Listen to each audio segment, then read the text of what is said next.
Welcome back to another week of Instigating with Clarkey and Drury, brought to you by our great friends at Larry Hudson Chevrolet Buick GMC here in Listowel, Ontario, and the Listowel Squash Courts. Ryan Drury alongside Clarkey. Very pleased to be joined by our friend from the Parleh Media Group, our good buddy Steve McAllister, on the program this week. Mr. McAllister, how are you? There's a lot of bases to cover today. There is, Ryan. And listen, I had two Ryan Drurys on my Zoom meeting screen there for a second. It doesn't get what a great way to start the show, eh, Clarkey? Yeah, now I got two McAllisters. That's not good either. Oh my God, that's like the Blue Jays pitching staff last week. Oh boy. Oof. Yeah, seeing a lot of doubles, aren't they? A lot of doubles of Aaron Judge. We'll get to that. And also at the end of this show, we of course have to review our golf picks from And I have no idea PGA who won Championship. This thing. I haven't added it up. I'm decently confident in who won. Oh, okay. So I don't know. Anyway, I have no clue. I don't think we'll move on. We'll move on. We'll save that for the end of the show. We'll review the picks, and see how well Clarkey did with his quote unquote asterisk team. Yeah. Now, speaking of asterisks, now we're going to cover the conference finals. We're filming this Wednesday, May 24th. Obviously, as we film this, we're recording it. We're not filming it. Yes, we're recording it. Sorry, I went Tarantino on you. I went Tarantino on you there. So I apologize. We're making Jackie Brown right now.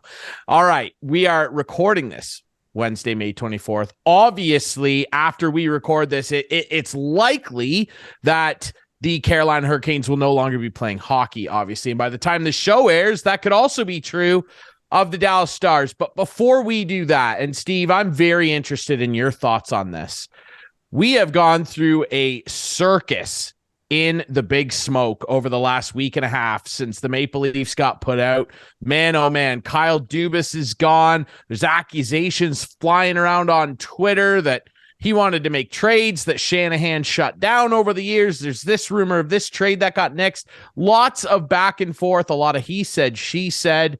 What is your impression? Because, Steve, you've been a high-end executive with sports organizations, with other organizations, Bruce Power. Like, dude, you've been around the block. What is your impression of what went down with Brendan Shanahan and his press conference that ultimately ended in Kyle Dubas no longer being employed by the Toronto Maple Leafs? Yeah, well, it's interesting, Ryan. The one thing I will say is that I think there had to be changes made. This was a team that, even though the Maple Leafs got through a playoff round, I don't think they played very well in the Tampa series. I thought they played one good hockey game. They played one good game in the Florida series, and that was the game they had to win to keep the series going. I thought they played like a desperate team, and that's the kind of hockey you have to play through the entire playoffs. And that's what we're seeing right now from Las Vegas and what we're seeing from Florida. The Shanahan-Dubas dynamic is and Chris knows this from his time working in sports media in Toronto. I mean, usually you have media people who end up lining up behind one person, and another corner media people lining up with another executive. And there's a human nature piece to that. I think, Chris, you'll agree. And it's just the way things work. I mean, reporters can do their job best when they cultivate sources, and sometimes you have to sell your soul to the devil a little bit to have that source. And so I'm not going to come on here and say that so and so is wrong because they're buying Shanahan's story, or so and so is wrong because they're buying Kyle Dubas' story. The only thing I will say is that, given what's transpired with this team over 9 years under the Dubas and Shanahan and Lamoriello regime, that something had to give here. You think, so who do you blame? Do you blame the players? Do you blame Dubas? Do you blame the coach? I don't see Sheldon Keefe sticking around when all the dust settles either. But does this team have to make a total overhaul, or do you think they have the horses to take them there, and just with some different people upstairs and coaching, they could do it? Or what do you think? I'll tell you, Chris, I like this team going into the playoffs. One thing I have said is just people on the weekend is I'm so sick and tired of hearing goaltending be pointed out as the reason why the Leafs don't move on in the playoffs. So I think that ship is sailed. Samsonov and Joseph Paul were fine in the playoffs. Goaltending was the least their worries. It's hard not to look at the core four and say that the buck stops with them. They under-delivered in the playoffs. I've had people tell me how great Nylander was. I mean, I think Nylander played well at some points, but there were too many points where he couldn't get his game up to another level and play with that desperation that I talked about earlier. So I think that core four, they let the team down, let Kyle Dubas down. And I wonder, I thought Dubas did a good job at the trade deadline, Chris, but I just wonder with the salary cap and how much they've shelled out with those 4 contracts, how badly that's hamstrung Dubas and the Maple Leafs. And, having a team that you don't have to tinker too much year after year, maybe that's part and parcel of a salary cap era where you're always going to have to make significant changes to your lineup. Yeah, I mean, I agree with you. Like, I think Dubas did a great job at the deadline. And it's interesting to hear as Ryan said, all the rumors flying around about deals that didn't get done and so on and so forth, and how he wanted to streamline the ability to do his job, basically, of trades and not have to go all the way up the ladder. But as well as I do, these teams are invested and the owners are invested with the teams, and they're not going to allow stuff to happen. Now, I'm sure it's different in different markets, but I think you're barking up the wrong tree if you think that structure with MLSE, especially with Brendan Shanahan at the helm, it's not going to change. No, and it's a complicated ownership situation because of it's a 3-headed monster with Bell Rogers and Larry Tannenbaum. So that would be tough for the slickest or, the most experienced general manager to navigate those waters. And of course, Brendan Shanahan's going to want to have a say. The other thing I'll give Kyle Dubas a lot of credit for is, and I think this was smart on his part, is when a salary cap, it limits what you can do with contracts, but Dubas, I think, has done a really good job on the hockey operations side with analytics and sports medicine. And again, it's something I'll also give the Toronto Blue Jays credit for with Ross Atkins and Mark Shapiro. I think they've done a good job building support for the players. And so when you look at that support system, I think it makes it even more difficult not to place major responsibility on the shoulders of the players, because in Toronto, those players have everything at their disposal to be successful, and they just haven't been able to get it done. Do you think Dubas might have made a play to replace Shanahan? I know it's all speculation, but to move into a GM/president role? I mean, it wouldn't surprise me, Chris, if that was part of his thought process. And I would say, and again, I think the three of us have all been through this, guys, where if you're in a job for a certain period of time, there is going to get to a point where you're going to get tired of certain people. I mean, I went, to be completely transparent, I went through the Globe and Mail. I was sports editor there for 8 years. And in 2008, it got to the point where I felt like people within that department were tuning me out. I was probably a little bit fed up with some of the people I was working with. And that played a large part in my decision to step down as sports editor there. And I think in professional sports, obviously the pressure is ratcheted up even more. There's a lot of dollars at stake. There's a lot of egos at stake. So yeah, that's quite possible. And again, I wonder, if Brendan Shanahan, if the fact that he said that the Dubas press conference on the Monday, in fact, the Dubas did the press conference, what he said at the press conference, that was enough to tip the scales. You have to believe that he was thinking about making a change before that, even if he said he wasn't. Yeah. Yeah, it's a bizarre situation because it's either one of two things, right? Either Kyle was, as many people paint him out to be, completely married to this core four and the idea of ever moving any of them. The whole "we can and we will," statement that was made, what was that, 4 or 5 years ago now? I mean, it feels like it was yesterday, and it just wasn't, which ultimately, because of that fact, leads us, ultimately probably to where we are today, having this conversation. Or he was being stifled by either Shanahan, who might have had pressure on him from above in the ownership group to not move any of those guys, particularly Marner and Matthews, who, again, I don't think Matthews is going anywhere, but certainly Marner, he is always the hot topic of trade conversations whenever they lose in the playoffs, which they've done a lot. either of those things are true. Like, I have a hard time. I don't necessarily agree with a lot of what I heard Shanahan say in terms of the press conference was the final tipping point. I think that this was something that happened behind closed doors with negotiations where Kyle either wanted more power, more money. The agent came back, depending on whose version of events you believe. It really doesn't matter at the end of the day. He's gone now. My concern, though, Steve, is that, and again, the Maple Leafs are a weird product, if you will, because you can say, and we've done this before, Clarkey, you've got it tattooed into your skin. The fan base is just so bloody loyal, and maybe they're loyal to a fault. Yeah, there it is. Like, maybe they're loyal to a fault because a lot of other markets would see like attendance decrease, but there's so much corporate power there. But you look at it in Maple Leaf Square, it's full every year. The renewed passion is there. A lot of other teams would not be able to put up with this level of mediocrity, not winning a playoff series in 19 years. So you sit there and you go, I have a hard time believing that Shanahan wasn't on Dubas's team. Let's remember, Shanahan was the one, and now he's on the hot seat here because he's the one who walked away from Lou Lamoriello and who many people thought was the successor in line in Mark Hunter, who was a big part in drafting Mitch Marner, to promote Kyle. Like a young guy who was a young guy in the OHL. I remember when he took over the Sioux Greyhounds, a lot of people around the league were extremely critical of the Sault Ste. Marie Greyhounds. And it turns out he's a very smart hockey guy. So I have a hard time believing Brendan didn't necessarily support him. My concern, though, Steve, and I'm interested to hear your thoughts on this.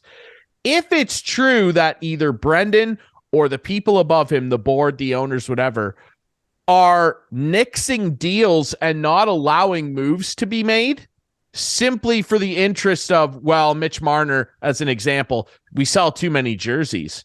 If that's true, why, let's say you're Brad Treliving, the guy who's rumored to be at the top of the list, or any other great general manager over the years, pick any great GM. Why would I want to go into a situation like that where I'm not able to do what I believe is best for a team and the roster construction? Your thoughts? Yeah, that would be an untenable situation for a general manager, Ryan. And I think that's a bit of a stretch. I do think, though, that Shanahan would have every right. And I can see there being hard conversations around trades. But I just can't believe, like, Larry Tannenbaum, it's gotta just tear at his heartstrings that this team hasn't won a Stanley Cup in 50 years. And I do think, there's a commitment from ownership to winning. And I don't believe there's any complacency because they're selling lots of merchandise and there are 20,000 people at the Scotiabank Arena every Saturday night. And to your earlier point, it would have been really easy for Shanahan to re-sign Dubas, fire Sheldon Keefe. He wouldn't be the first NHL team to fire a coach for underperforming. I think, there'd have to be a decision made. Someone from the core forward go. It looks at this point like probably Marner or Nylander would make the most sense because you're not going to get rid of Tavares' contract. And I really think you have to find a way to keep Austin Matthews in Toronto. But I don't buy the fact that Ed Rogers and George Cope and Larry Tannenbaum would be getting involved with personnel decisions. Maybe I'm wrong, but I think that's a stretch. I'd be interested in what Chris thinks about that. No, I don't think so either. I really don't. The amount of trades he made leading up to the deadline, who knows how difficult they were to make, but I don't think there's that kind of. To be fair, we're not talking about the big guys, though. He didn't trade any of those big guys. No, you're right. And again, that's a whole other I know thing. You do sell a lot of jerseys with Marner's name and number on it, but you'd probably sell a lot of T-shirts with Stanley Cup championship on it as well. So, that's kind of my point here, right? Like, and again, Steve, I would like to believe that too, that ownership's not going, no, you can't possibly trade this guy. My whole thing is, but you better make it right. If they are that's what worries me. That's, as a Leaf fan, that's what worries me, man. Like, those four guys. Because listen, we all like those guys. They're very talented players. Clarkey, what I say to you last week when we had Doigie on, I think all of those guys, including if you want to expand it to the Rileys of the world, I think all those guys are absolutely talented enough players to be key contributors to a Stanley Cup champion. I just don't know after seeing years and years of evidence. I know. You're right. They can do it together but here. Let's be serious here. There's no magic formula. There's no, even though I hear guys on TSN saying they're never going to win with this group. How do you know that? Like, how can you unequivocally say that is not going to happen? You don't know. Well, next year could be a totally different year. These guys could all of a sudden figure it out? Like, they could. They're talented hockey players. Yeah, and the guy's a conundrum is too, and this is something my buddy Jonah Siegel's brought up on Twitter often. I complete 100%. For everybody on Twitter that's been calling for Kyle Dubas to be fired, tell me who Plan B is. And right. Is Plan B going to be better than Kyle Dubas? And again, Brad Treliving's not. I don't think. Yeah, I mean, I think Treliving would make sense if you have to do something quickly. As a guy who's being savvy. We having a discussion about the job he did in Calgary, and we could spend another hour on that. But yeah, it's not right. It's not an easy decision. And you're right, Chris. I think Ryan, what was it? How long did Take Ovechkin win a Stanley Cup? 12 years. No, I know, and I'm glad you brought that up. And we hammer on this all the time. That's the thing, though, is that Ovi, like, we can talk about this up and down. Clarkey, you asked earlier, Steve, who do you blame? I blame the players, because the players, so do I. Those three guys that make over 10 million, two of them over 11, combined to score 1 goal. And they the two guys that make 11 series. The two guys that make 11 plus didn't score 1. Tavares and Matthews, Mr. 60 goal MVP, this, that, and the other. I agree. Didn't play very good. But I as thought I he said, played there's like no a magic formula to say they will do that next year. No, I know. There's nothing. But Steve brings up Ovechkin. Ovechkin always led the team in scoring every year in the playoffs. Yeah. And always he had 13 shots on goal every night. Ran people over. And the Caps did make changes. They did. They made lots of changes. Yeah. 50 billion head coaches, Mike Green gone, all the goalies gone. Like, dude, they made Semin gone. Like, they made changes. This is a situation where I look at these players and I'm like, it's been long enough. And again, you're right, Clarkey. They could, maybe someone puts a burr in their saddle next year and they turn into angry, intense playoff performers. But that is not what they have shown that they are. And that's my worry here, is like, can you just, after years, all of a sudden change your personality on the ice? Ovi was consistent with his personality on the ice. He ran people over. He scored a bunch of goals. The rest of the team did not pull their weight.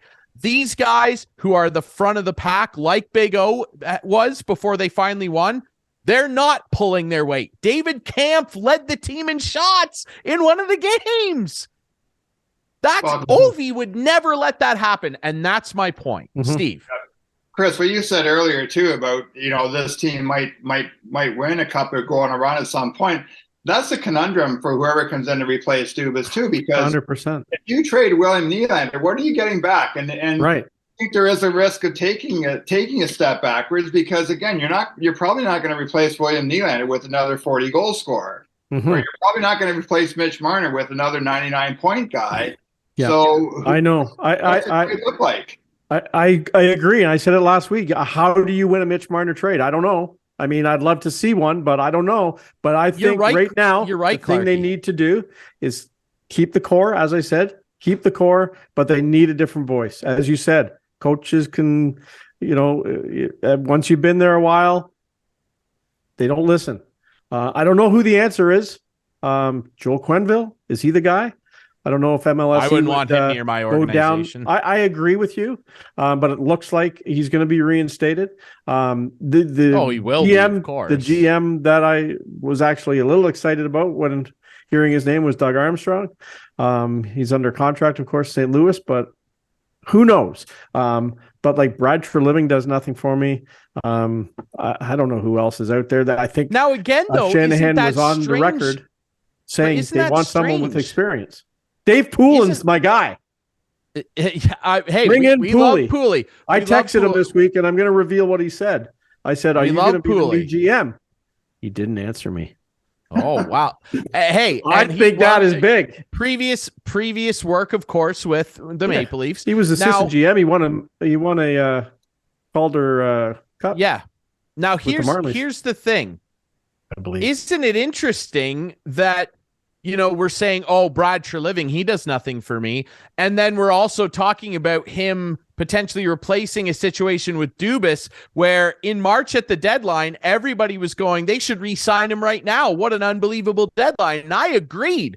And Steve, you brought up who's better than him that's available. Is Treliving? Well, I don't know. But then we're also talking about a guy in Treliving who at the start of the year was put in a completely untenable situation where Goudreau walks and then Tkachuk goes, I want out too. And keep in mind, when he made that blockbuster deal to get Huberdeau and Weegar, everybody around the hockey world was going, what a great job by Brad Treliving potentially rescuing their season out of the fire. He managed to turn a really gnarly situation into Huberdeau, who just had a career year, over 70 assists, and a really good player in Weegar.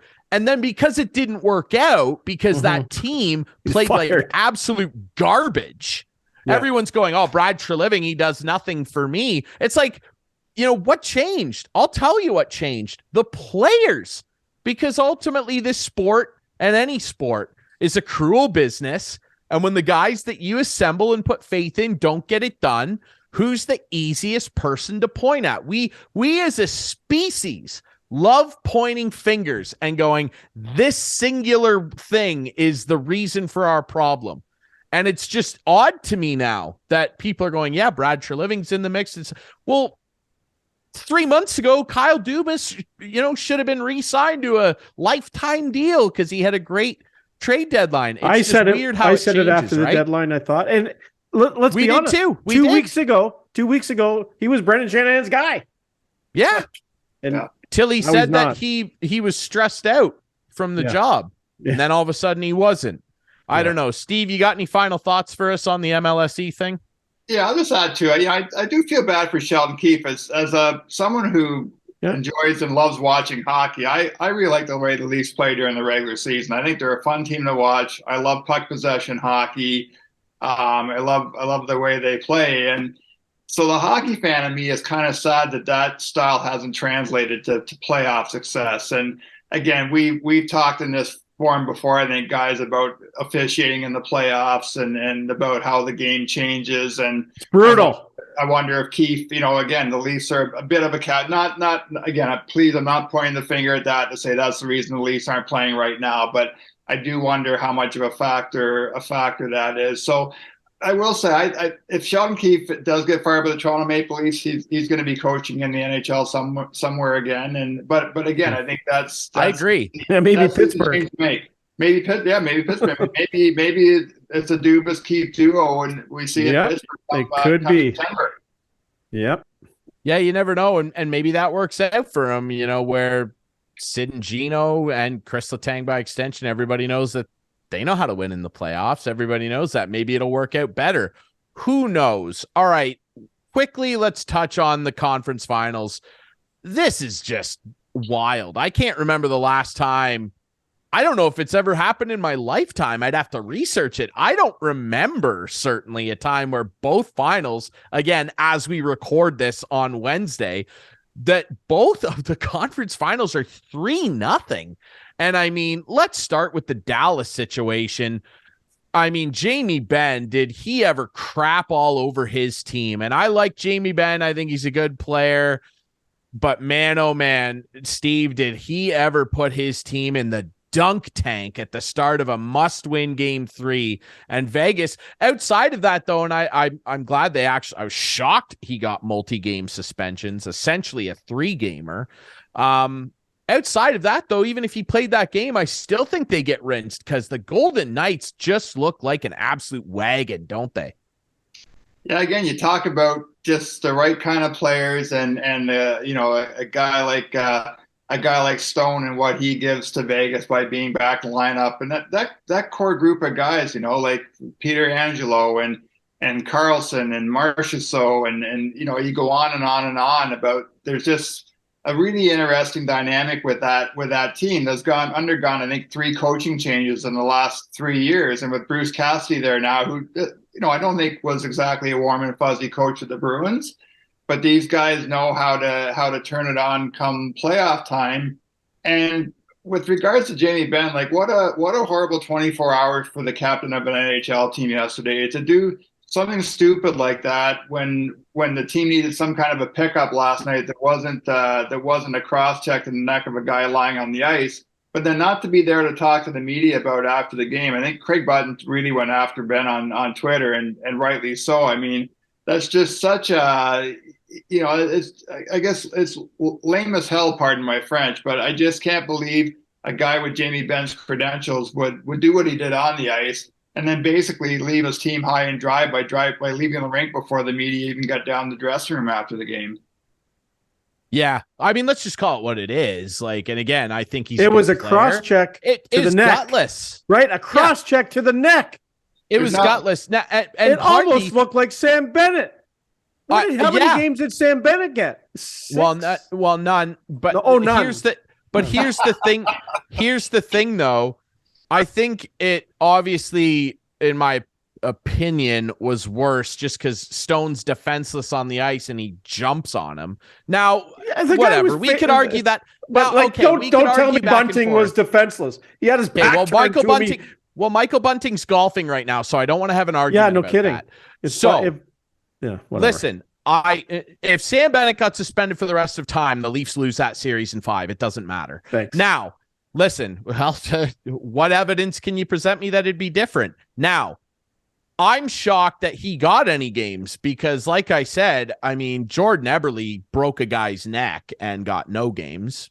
So I'm shocked the guy got it. And again, we're not here to argue about player safety again, because then the whole show will just be that. But I agree, it was gutless, and for him to do it and then, chicken bleep run away at the end. I thought that honestly, if I'm Pete DeBoer, because I don't lay this loss at Pete DeBoer is a great coach. He'll be back next year. Jamie Benn's not my captain. If I'm a head coach, I think that's so gutless. You put us in a brutal position, 1, and then 2, you run away in your Mercedes, whatever it is, SUV, and run away into the Dallas night. You're not my captain. Sorry. Clarkey, what was that vehicle? Yeah, I don't know what it was. It looked like a big Mercedes. Maybe it was a Range Rover. Who cares? He's got no range on how to be a captain. That's. I want to ask Steve, though. I want to dig into something with Steve, and I want to take you back to your NHL PA days there, Arthur. How does the PA get involved with these kind of disputes? Like, do they take sides? Are they always protecting the victim or the guy who cross-check? Like, how does it work? And maybe it's different now too. Yeah, it was probably, I guess, something that probably stuck in my craw a little bit, Chris, even going back to my years at the NHLPA, where in those kinds of situations, the PA tended to be more sympathetic to the person getting suspended. And yeah, exactly. Because wages are being lost. Well, that's why. Yeah, and there's precedents involved, Brian, and yeah, it's a bit of a tangled web, as they say. So, but yeah, if you're someone from the outside looking at it, you're thinking like, man, the Players Association has more sympathy and empathy for the guy who cross-checked the guy lying on the ice than the guy lying on the ice. And but is the PA actively involved with it before it's announced, or? The PA would be, certainly in situations, at least when I was there, Chris, when there was a suspension. I remember sitting in the office the next day helping our legal guys like Ian Pulver and JP Barry back then, Jeff Citron, look at the video and help them with maybe newspaper clippings and help them put together a case to take the league when they accompanied the players to those hearings. Yeah, I mean, they definitely represent them. And I certainly think, in today's game, They definitely, because there's been new CBAs and new stipulations put in there, which again, I don't think a lot of fans are aware of. Like, as angry as we get at George Peros, and no, I don't think he's good at his job, and the rest of the guys there, yes, I don't think enough fans do realize that the players play quite a big role in this. And so we sit there and go, how do you only get 2 games? Yeah, Jamie Benn, I would have given him 10 games. I thought that was a joke, but I don't think a lot of people are aware just how much the Players Association is involved, particularly when an appeal is made and they get an arbitrator and they go about hiring that person, a neutral arbitrator. It, like you said, Steve, it's a very tangled web. Quickly, let's touch on the Eastern Conference Final. The Florida Panthers are just like, they remind me a lot of the 2012 LA Kings. Snuck in as an 8th seed and are just railroading people, Steve. I mean, have you seen anything like this since that 2012 Kings team? Because they remind me a lot of that team. Yeah, well, it's been the perfect storm for these guys, Ryan. Like, Bobrovsky finally steps up and he's earning the $10 million a year contract he's getting now. He's been fantastic. Paul Maurice apparently was the right guy to come in and take over the head coach. Relief coach. Captures lightning in a bottle. Mm-hmm. And then, even Matthew Tkachuk, the guy, we talk about Marner and Nylander and Tavares and Matthews. Here's a guy who stepped up and delivered, back-to-back overtime goals in the first 2 games of the series. Barkov seems to be until he got hurt, was getting better as the playoffs went on. Guys like Cousins and Sam Bennett have stepped up. Brandon Montour, one of my favorite guys to watch the last 6 or 7 weeks and the way he plays. But this is a team where it's all come together at once. And I guess if you're a Leaf fan, maybe it makes you feel a little bit better that you see Florida rolling past Carolina right now. Yeah, it's an interesting dynamic. Maybe. I think it's just well, how many years in a row now has whoever beat the Leafs out has gone to the final? Like 4 years in a row. Well, it'll be 3 years in a row this year, will it not? Okay. I don't know. Or 4, it might be 4. It's 3 or 4. You're right. Montreal, I'll tell you. Tampa. I'll tell you this. Yeah, Montreal, Tampa, and now, yeah, you're right. It would be 4. I'll tell you this. It didn't make me feel any better when we lost to Pittsburgh back-to-back years and they won the cup. I didn't go, oh, wow, it made me feel worse, if anything, because I sat there and went, for God's sake, that could have been us. We could have beat them. But don't you guys think, like, that first game, what was it? How many? 4 overtimes? Like, it just sets the tone for the entire series, really, because like whatever way that game's going, it's just like you score like 7 periods in to lose that game. And then like Freddie's not even playing in the next game, and I don't know how many saves he made in that game. Then they went back to him in game 3, but they're done. Like I'm not going to brag that I picked Florida and Vegas. Ryan picked Dallas, and I picked the opposite. Yeah, I had Dallas going to the cup. You know that. I don't see any miraculous comebacks from any team. That's for sure. No. I liked. It's funny. I was sitting Friday night or Saturday. I think Saturday I was at my local golf course here in Kincardine, talking about how great the hockey had been in the first two games of those 2 conference finals, and it's a different story now because we've got 2 teams that are poised for sweeps, but. I thought the hockey was great. And it's funny, Chris, with Carolina, that's a team where, the knock against Rod Brind'Amour has been that he grinds that team really hard through an 82-game schedule, and you wonder how much gas is left in the playoffs. I mean, I think that team's been magnificent in these playoffs, but you're right. I think losing game 1, that was just a real kick in the crotch to those guys, and they just haven't been able to get back on the train. Yeah. Yeah, it's certainly hard. And as far as Brind'Amour goes, I agree. Yeah, he pushes them hard. But I mean, this is 2 conference finals in the last, 4 years. No Svechnikov, no Pacioretty, and Teravainen out for a long time. I do wonder, well, the Leaf guys are all healthy if you want to go down that road. I do wonder what the difference, 2 of their best scorers. I mean, but hey, Hindsight's 2020, isn't it? Unfortunate set of circumstances, as they say.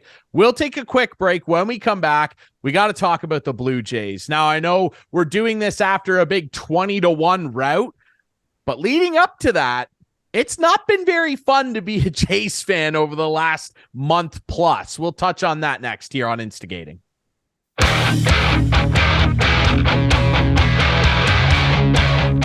Back here on Instigating with Clarkey and Drury, Ryan Drury, Chris Clark, back here with our friend Steve McAllister of the Parleh Media Group. And guys, like I mentioned before the break, my goodness, the Blue Jays. Now we're filming this, Clarkey. We're recording this.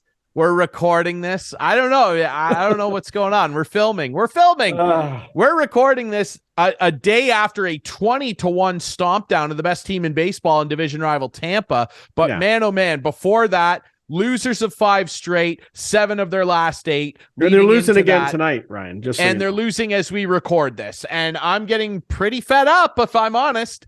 They're last in the division, and the division's the best division in baseball, but we all already knew that. But man, there's some teams that are making them look really, really bad right now. And, Steve, I'll start with you. I'm just getting kind of sick of this. And honestly, the bullpen, I've complained about it for 3 years now. It's not good enough. When I see Trevor Richards, Anthony Bass, the reclamation project that he's basically become, that is Nate Pearson and all these guys, even Jimmy Garcia has completely fallen off the wagon. When I see these guys warming up in the pen, I'm like, my God, it makes me sick. I'm just tired of this. And honestly, I think it's going to cost Ross Atkins his job.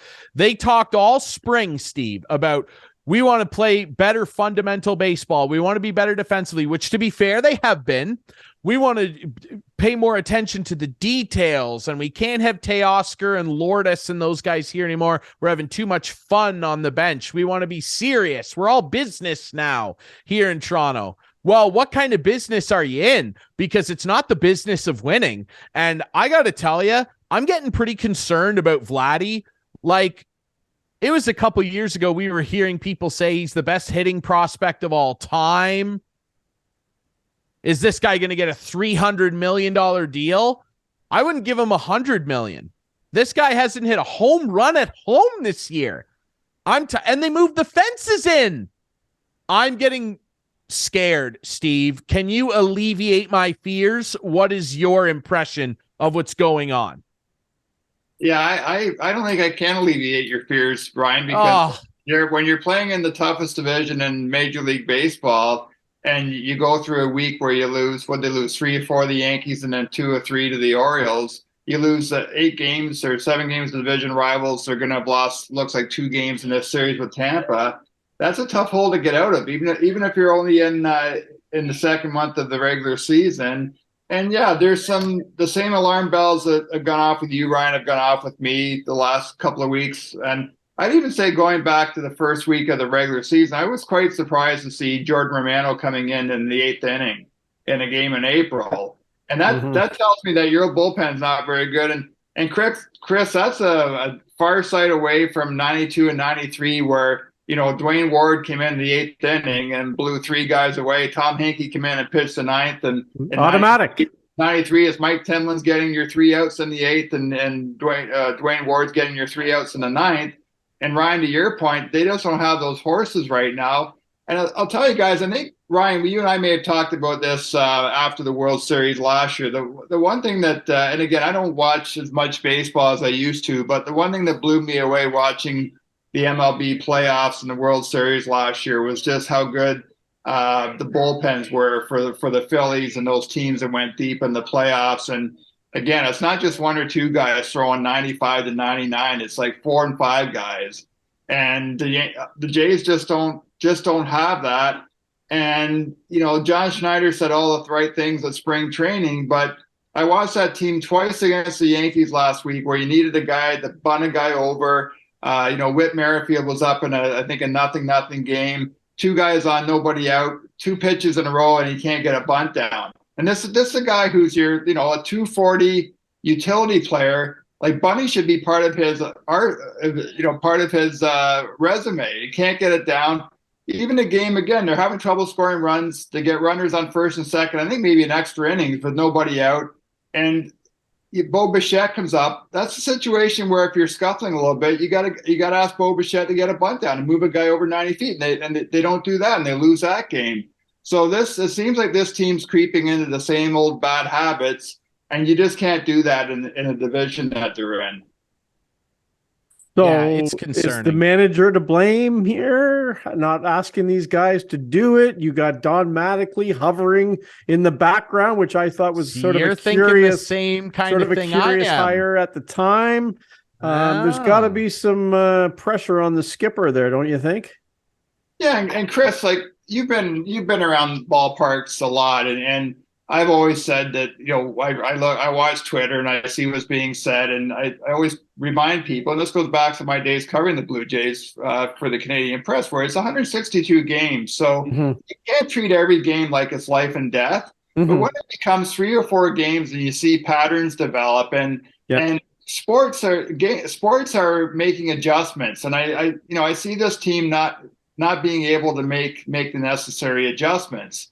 And, if guys like Guerrero, if you're swinging for the fences, it's fine to do it for 1 or 2 games. But when you're doing it for 3 or 4 games in a row, and you're having games where you're, 1 for 19 with runners in scoring position, and the next night you're 1 for 15 with runners in scoring position, and you're not making those adjustments, that has to fall to some extent on the shoulders of the manager.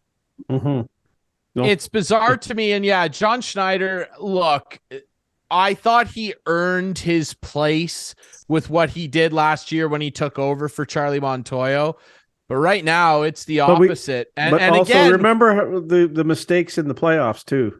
100%. Not good. Not good at all. And again, I'm not trying to be a hypocrite here. We did just talk about, with Dubas and Tree Living in our hockey segment about blaming one guy. But listen, you have so much control over the tempo of the game as the manager, and going out there, that Alek Manoah fiasco the other night where he didn't remember that Pete Walker already went out. It's like, dude, come on. You got to be dialed in on that stuff. You're the manager. Yes. It's unacceptable to me. It is. But again, it is. I look at Ross Atkins and what they do here and the perceived penny pinching that can go on sometimes. Again, look, I'm not scared to death about what's going on with Vlad right now. He's been very disappointing. Let's just call it what it is. This guy should have way better stats. He should be up there with Pete Alonso in the lead for MLB home runs. It's a joke to me that he hasn't hit a home run at home. Bichette is by far their best player. And that's the thing, people still complaining. But again, the whole team, the runners in scoring position thing continues to just be a nightmare. You cannot be a team with this level of talent and just hit singles and doubles and expect to power your way, with home runs. You gotta drive runners in. And that feels like such a dumb thing to say. Of course you do. This is baseball. So do it. When you look at this last 10, 11 game stretch, as we record this, they've lost again, 7-3 now. So now they're 6-14 against their division. Unacceptable. With all the changes we heard in the spring, and you brought it up again, Steve, the bullpen stuff. You got a bunch of guys that can't bring heat. Yeah, Romano and Garcia, they can kiss 98, 99 sometimes, but they're the only ones. Nate Pearson, who's up now, I've given up on him. But the bulk of your guys are dudes that rely on movement. When their movement's not there, or they're throwing it way outside the zone, guys just walk. And they walk guys a lot. The whip of their bullpen is not good. And for anybody who's thinking, well, what does it matter? Having a guy that can throw 100 and this, that, and the other. Go watch the documentary Fastball. Go watch Fastball, and it's, kind of delves into the great fastball throwers in baseball history. But there's a segment in it where they have Andrew McCutchen there. And they're talking with this physicist about the difference between a 95 mile an hour pitch and a 100 mile an hour pitch, and how limited your brain and eyes have to react. And it is unbelievably significant. It doesn't sound like much, right? 5 miles an hour. to your eye, it's insane. And they just don't have the guys. Last year, Houston, Matone, Presley, Neris, they got KO'd by the guys in Seattle.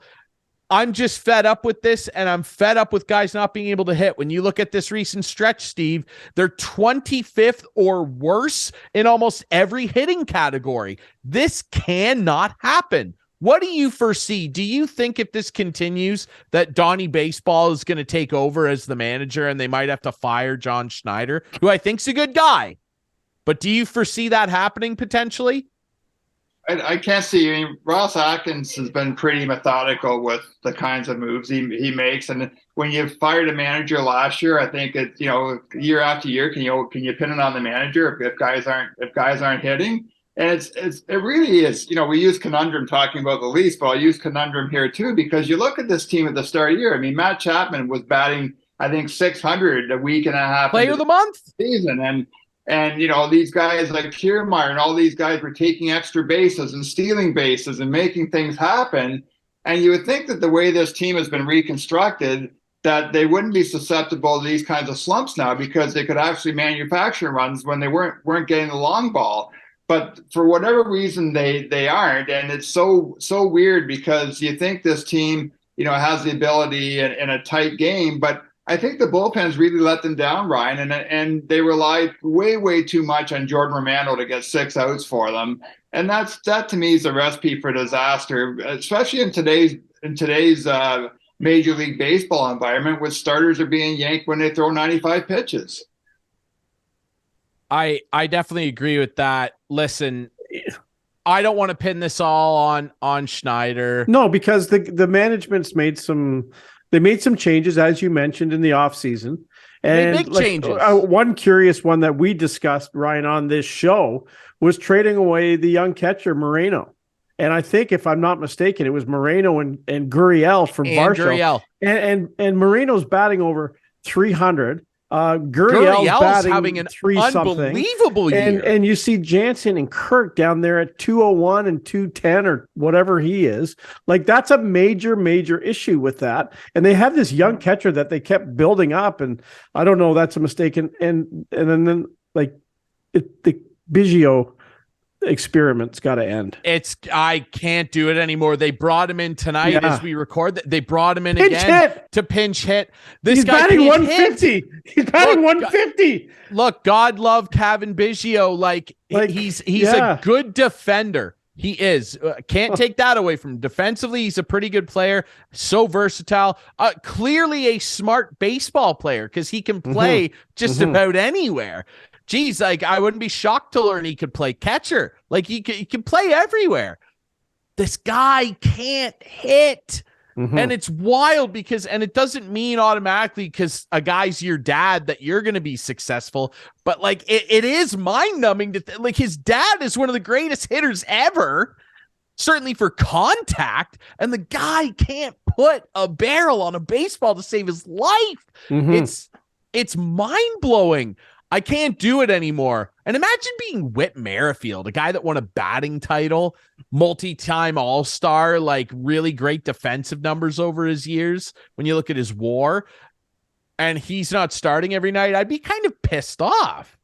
And Espinal, who, to be fair, has fallen off a cliff as well, I'd rather see him. I think that they may need to go and get a second baseman.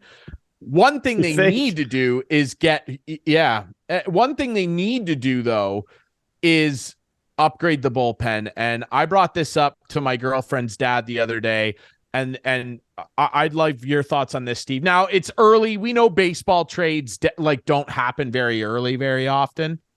But there is a situation. I want your thoughts on this. And it would kind of be an interesting coming home party, if you will, in a way. This guy's one of my favorite baseball players of all time. I loved him playing for my Oakland A's.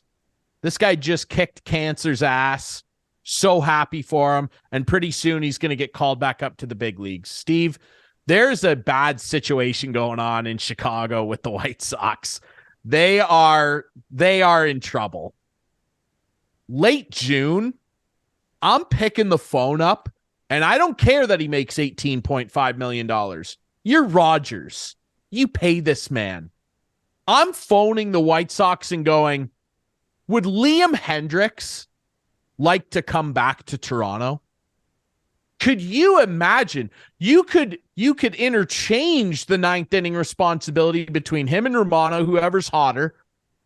But you could basically put Romano in the eighth, Garcia as a utility man, and have one of the best closers over the last number of years in baseball back in Toronto. What do you think of that?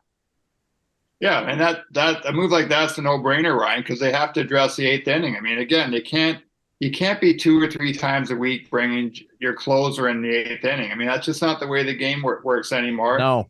And as Chris and I said earlier, you look at those World Series championship teams back in the 90s, basically, if you got 6 innings out of your starters, that game was over. And if you got 7 innings out of the starters, the game was definitely over because you're going to have to face Ford and Hankey. And sometimes you got complete games. Go figure. Anyway. Yeah. Unbelievable. So that's a whole other tirade for us to go on. But listen, guys, it's funny. It's a lot. Well, it's not funny. It's a lousy time to be a sports fan in Toronto. You look at the Leafs and what's going on. My Argos won the Grey Cup, man. My Argos. That was how many months ago was that, Commissioner? 6 months ago for crying. Toronto is a tire fire right now. Raptors are a mess. It's a lousy time to be a sports fan in the city below Vaughan. But it's a great time to have a sports radio. Oh no! Apparently, it's not. Oh, wow! I know it's a good time to have a podcast. That's right. It's always a great time to have a podcast. That's for sure, and it's great to have a podcast with you on it, sir. Our buddy Steve McAllister, the Parleh Media Group. It's been fun once again to chat with you. Enjoy your vacation. And man, it's always a pleasure to have you on the show, buddy. Thanks so much for doing this, eh? Thanks, Ryan and Chris. It's always a highlight of my week, and we are definitely getting together this summer, even if we have to maim someone to do it. Absolutely. Let's do it. We'll figure it out. We'll leave all the planning up to Clarkey. All right. Then it'll definitely get done. All right. We'll take one last quick break. We'll come back and review our PGA Championship picks because somebody is a winner. That next here on Instigating.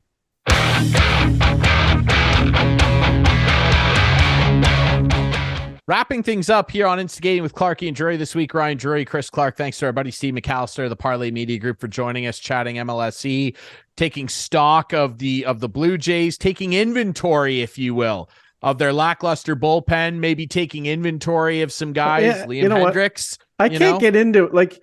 Okay, obviously I'm focused on my Leafs when they're playing. And then the Leafs are done, and I look, and the Blue Jays are struggling. It's tough. It's tough for me. I'll watch games when I'm home and capable, but it's just frustrating watching this team knowing they're in last place. Now, if they were in the other division, they'd be in first place. At least a couple days ago when I looked at the standings, the AL East. But that's life. You got we were promised a lot of success, I think, from these. And again, right? They took inventory of what they needed in the offseason. Maybe they got to take inventory of this bullpen. Speaking of taking inventory, our friends at Larry Hudson Chevrolet Buick GMC, they're taking inventory. Why don't you tell us a little bit about that? We have a lot of inventory. Yes, we have choices now. I drove by. We have choices. It was funny tonight. I was talking to let's just say his name was Corey, and Corey was in, and he's like, "Okay, I want a truck." And I said, not often in the last couple of years have I said this, but what color do you want? Because we have choices. We have blue, we have red, we have black, we have white. Ash metallic, whatever you want. We have a lot. So the other thing is, there's a little sale going on at Hudson's right now. There's been some half-ton trucks dealer discounted, Ryan. So now is the time to come on in.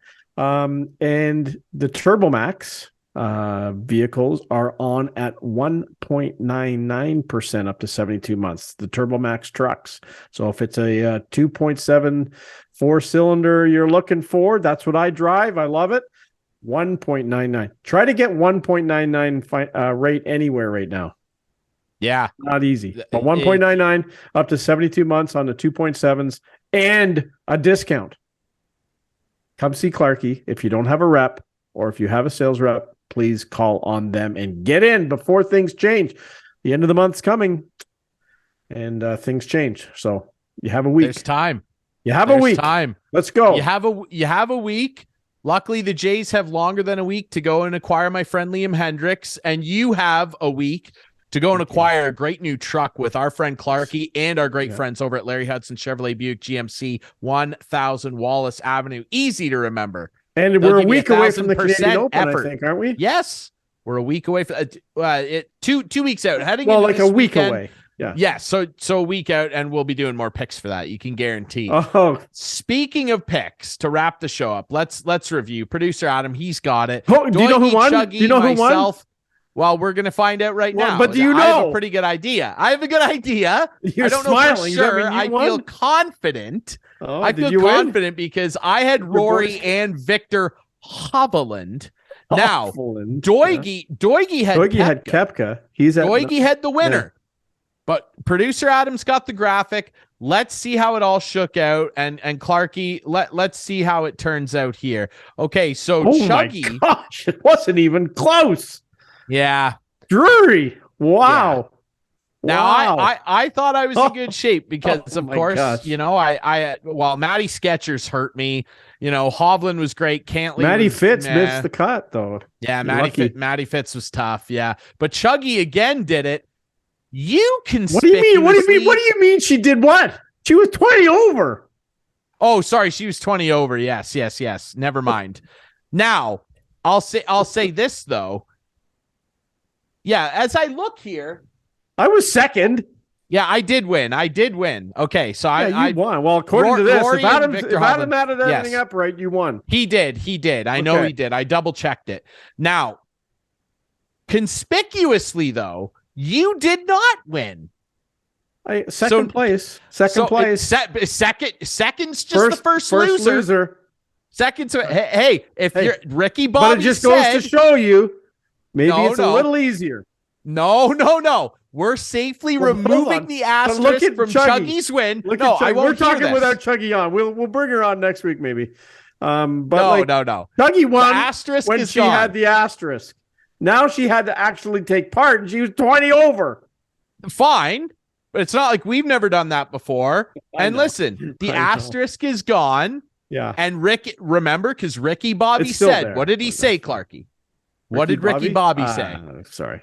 Well, if you're not first, you're last. That's right, baby. That's right. And you'll never be last when you work with our great friends at Larry Hudson Chevrolet Buick GMC or our good buddy Al over at the Listowel Squash Courts. We appreciate their support. I want to mention I was over there this morning talking to Al. Yes. Just stopped in to see how he was doing.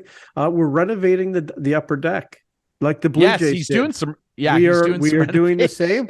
We're putting in some new seats, some new stadium seats. You're going to be overhanging basically the courts. You can heckle them like you can the opposing bullpen, right?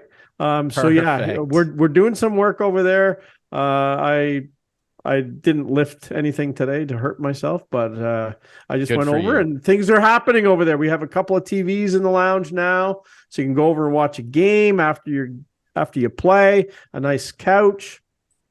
Got to tell you, it's looking good over there. And we have our summer box league going. I haven't played yet. I'm still nursing an injury. I know I've said this for a long time now. Well, listen. But if anyone knows how to make a heel spur go away, please call me and let me know.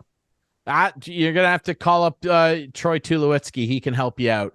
And unlike our friends at the Blue Jays, our friend Al, consistently improving. How about that? Easy to sign up to become a member over there at the Listowel Squash Courts. Yeah. You can watch this show Friday nights at 8, Sunday nights at 9 with our friends on Whiteman TV. That's channel 6 for Whiteman subscribers. We debut on our YouTube channel Friday nights at 9 p.m. Follow us on social media at InstigatingPod. Once again, thanks to our buddy Steve McAllister, the Parleh Media Group, for joining us this week. Great discussion. Great to catch up with you, Clarkey, Ryan Drury, Chris Clark, Instigating. We will be back next week.